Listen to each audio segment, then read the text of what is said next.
Hak angket demi nama baik bangsa dan pemimpin negara. Hak angket kenapa ragu? Part 1.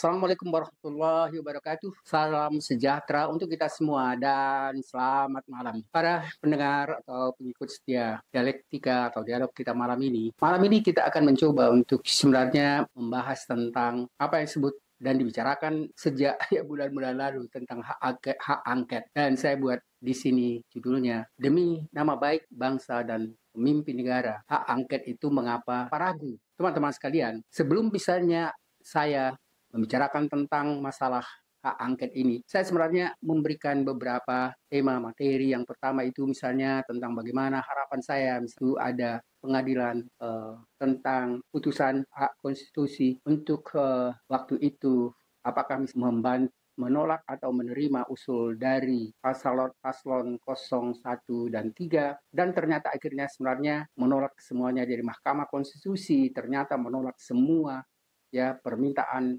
dari paslon 01 dan 03. Teman-teman sekalian, sebenarnya ada hal yang menurut saya terjadi di luar dugaan. Karena saya sempat membuat satu diskusi dialektika dan judulnya belajar dari Mahkamah Konstitusi, karena setelah saya ikuti beberapa kali pengadilan itu, justru saya melihat sebenarnya ada cara berpikir atau paradigma berpikir yang digunakan oleh kepala atau direktur dari kepala dari Mahkamah Konstitusi itu yang menggunakan paradigmanya sebenarnya adalah paradigma yang saya sebut sebagai misalnya paradigma bukan positivisme hukum atau post legal theory, positivisme legal theory, tetapi dia lebih menggunakan misalnya apa yang saya sebut tentang critical legal theory.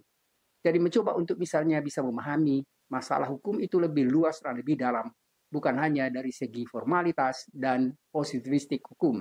Teman-teman sekalian, saya berikutnya sebenarnya mengikuti juga tentang apa yang dilakukan oleh PDI, Partai Demokrasi Indonesia Perjuangan, yang menggugat apa yang dilakukan oleh Komisi Pemilihan Umum yang dianggap melanggar secara mendasar ketentuan dengan kemudian melegalkan dan membenarkan misalnya Gibran Raka Buming Raka itu sebagai salah satu perubahan yang sangat mendasar di dalam undang-undang dengan memberikan kesempatan padanya untuk menjadi wakil presiden. Dan itu justru dibenarkan lagi oleh Mahkamah Konstitusi untuk bisa membenarkannya, menerimanya pendaftaran sebelum waktu yang sesungguhnya dijadwalkan. Teman-teman sekalian, saya sebenarnya sangat menerima argumentasi yang dikemukakan oleh PDI itu, terutama sekali misalnya penjelasan yang dilakukan oleh Profesor Gayus Lumbun, dan saya merasa bahwa apa yang dikemukakan oleh Prof. Gayus Lumbun itu adalah satu argumen yang sangat rasional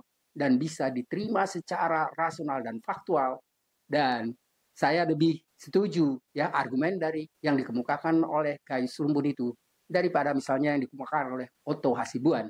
Walaupun sebenarnya Otto Hasibuan itu juga mengatakan tapi itu memang hak dari PDI untuk mengajukan usul ke PT UN. Teman-teman sekalian, sekarang misalnya hampir sebenarnya berkaitan permasalahan apa yang kita bicarakan tentang misalnya apa yang tadi kita katakan misalnya pembicaraan tentang atau masalah PDI, usul PDI atau misalnya gugatan PDI ke PT UN, dan kemudian juga masalah yang waktu itu dibicarakan secara luas tentang hak angket. Harapan saya adalah kalau misalnya, dan bukan hanya misal tapi sebetulnya ditentukan atau ditetapkan oleh PT UN ada persetujuan dan akhirnya membenarkan tentang usul dari PDIP itu berarti sebenarnya ada perubahan yang sangat mendasar tentang keputusan yang sebelumnya sudah dikemukakan oleh Mahkamah Agung, karena keputusan itu juga sebenarnya bukan keputusan yang mulus begitu saja, karena mendapat tantangan juga dari banyak masyarakat, bukan hanya banyak tapi mayoritas masyarakat Indonesia, keputusan yang dianggap sebenarnya irasional, apalagi juga misalnya didukung adanya misalnya ketidaksetujuan antara anggota hakim itu sendiri. Misalnya 3 lawan 4. Jadi 3 yang menolak, tapi 3 yang tidak setuju dengan penolakan yang dilakukan oleh Mahkamah Konstitusi itu.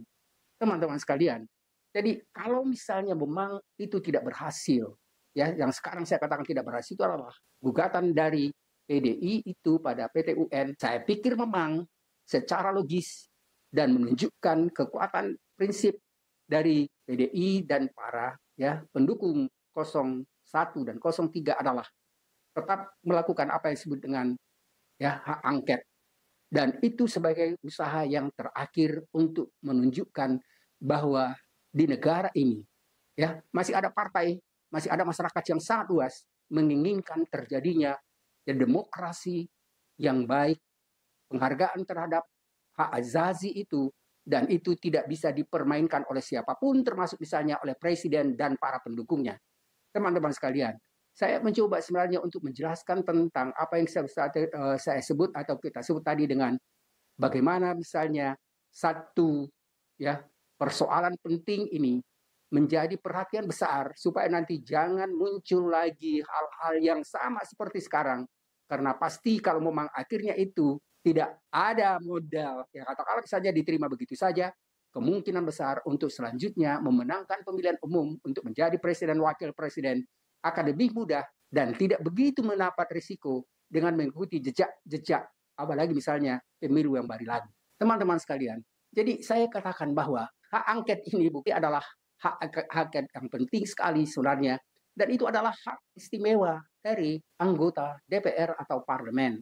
Teman-teman sekalian, saya sebenarnya sempat untuk mempelajari bagaimana munculnya misalnya hak angket ini pada abad 14, yang pertama sekali misalnya di Inggris, dan kemudian berkembang ke Prancis, dan di Prancis sebenarnya ada masalah yang besar sekali dampaknya ketika misalnya terjadi pemerintahan absolut dari Louis ke-16 itu melakukan pemerintahan yang tidak baik, dan kemudian juga misalnya melakukan korupsi, dan kemudian misalnya keluarganya yang hidup bermewah-mewah di tengah kemiskinan masyarakat yang waktu itu memang Paris atau Prancis itu lagi dilanda ekonomi. Ingat teman-teman, apa yang kita sebut misalnya dengan revolusi yang berakhir dengan guillotine, dengan memotong kepala Raja Louis ke-16 dan istrinya. Dan itulah sebenarnya yang memerdekakan revolusi Prancis itu, dan terkenal sekali dengan semboyannya yang kita kenal dengan liberté, égalité, dan fraternité. Jadi teman-teman sekalian, masalah kemerdekaan, kemudian persaudaraan dan kebebasan, itu adalah sebenarnya tema penting, dan itu menjadi, boleh kita katakan sebenarnya prinsip penting di dalam masalah apa yang kita sebut tadi dengan azazi dan demokrasi. Itu muncul sebagai bagian penting di dalam demokrasi di seluruh dunia yang dijadikan sebagai dasar apakah misalnya suatu negara itu benar-benar melakukan demokrasi atau tidak. Dan kemudian kita bisa sebenarnya kaitkan itu dengan apa yang kita lakukan atau dilakukan oleh pemerintah kemarin.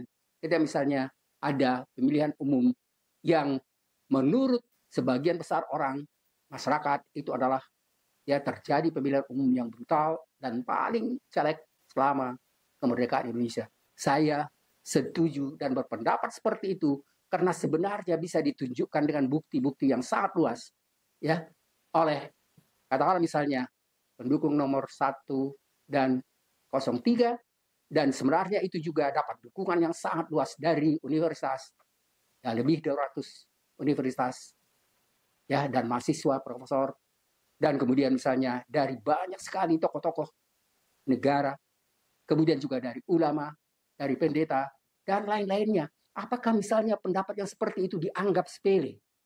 Apakah pendapat yang seperti itu misalnya dianggap tidak akan mempunyai risiko ke depan? Katakanlah misalnya ada presiden dan wakil presiden yang baru, dan kemudian misalnya didukung lagi misalnya 40 atau lebih misalnya menteri, dan kemudian dengan tanpa ada perencanaan yang jelas yang bisa misalnya mempercayai masyarakat bahwa akan terjadi perubahan yang baik. Jadi bukan misalnya melanjutkan ketidakbaikan dalam pemerintahan yang sudah ada, yang sebagian besar sekarang orang menganggap memang yang terjadi adalah hal-hal yang sebenarnya yang bukan seperti yang diinginkan, dan itu jelas sekali bagaimana misalnya masalah korupsi itu terus sekali berkembang dan luar biasa. Seperti sekarang yang sedang juga dibicarakan orang tentang korupsi yang terjadi di Tambang Timah Pulau Bangka. Dan kemudian juga yang dilakukan oleh Rafael Alun. Jadi ada dua korupsi besar. Yang pertama 271 triliun dan yang kedua Rafael Alun 300 triliun lebih. Teman-teman sekalian, apa pertanggungjawaban pemerintah sekarang ini terhadap begitu banyaknya korupsi itu? Apa pertanggungjawaban misalnya pemerintah dan anggota DPR tentang korupsi yang terjadi di lingkungan mereka sendiri, di lingkungan DPR, di lingkungan menteri, dan sepertinya itu akan berlanjut dengan pemerintahan yang berlanjut.